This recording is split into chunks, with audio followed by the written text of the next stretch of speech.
আসসালামু আলাইকুম রহমতুল্লাহ। আবার চলে আসলাম বাংলাদেশ বন বিভাগ থেকে।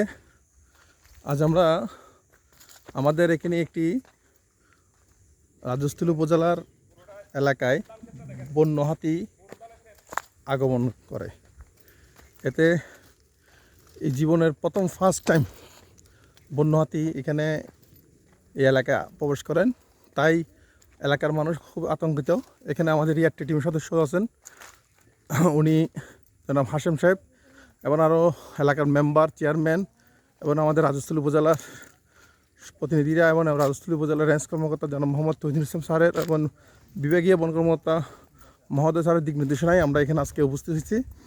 বন্য হাতির এখানে এলাকার ধান ক্ষেত এবং বিভিন্ন জিনিসে আক্রমণ করতেছে। তাই আমরা তাদেরকে সতর্কমূলক ওই আমরা যে একটা ভিতরে একটি পাড়া আছে, সে পাড়া যাচ্ছি, সতর্কমূলক একটি বক্তব্য দিব এবং সবাইকে হুঁশিয়ারি করে দিব।